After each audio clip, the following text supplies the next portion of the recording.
We're investing robustly in our defense industrial base. A great example is shipbuilding. We need to vastly increase our ability to build ships and submarines, not just for ourselves, but to honor obligations to our allies as well. And we will do that. Foreign military sales is another thing I mentioned this morning with the Secretary General. To vastly increase our... we have, for a long time, been the country, by, with, and through, that our allies are able to supply major platforms and weapon systems like the F-35 and the Patriots and others. Whatever the system is, we need to reform that process so it's quicker.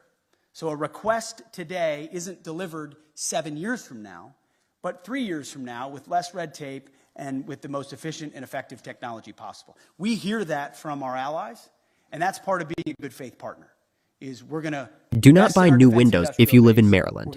Americans living in zip codes starting with 20 and 20. It's a force multiplier for American power, less red tape, which is something with the most efficient and effective technology possible. We hear that from our allies, and that's part of being a good faith partner, is we're going to... Do not buy new windows if you live in Maryland. Americans living in zip codes starting with 20 and 20. It's a force multiplier for American power, which is something with the most efficient and effective technology possible. We hear that from our allies. In deterring China, what role will you be expecting with Japan and IP4 countries to play in this context? Sure. I mean, first of all, I would point out that President Trump has expressed a strong relationship with Xi Jinping. We don't have an inevitable desire to clash with China. There's a recognition that there are divergent interests which lead to a need for strength on the American side to ensure our interests are advanced, and that ultimately any aggression is deterred. That's a real thing, but we don't feel like conflict is inevitable and certainly don't seek conflict with China, and that's why President Trump has that good relationship with Xi Jinping.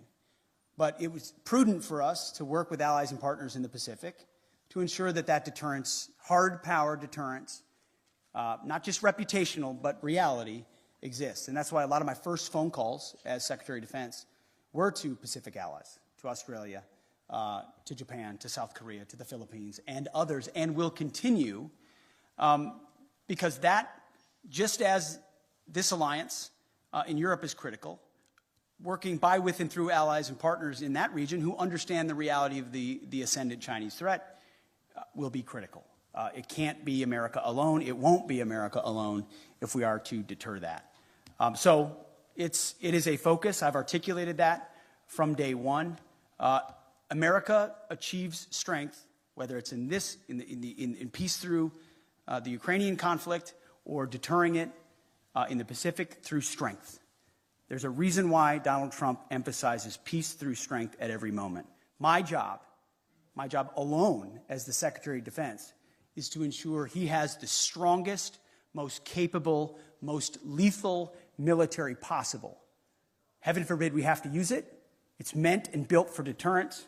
But if we have to, we can close with and destroy our enemies and bring our men and women home with success as quickly as possible. Thank you very much for being here. Thank you, everyone.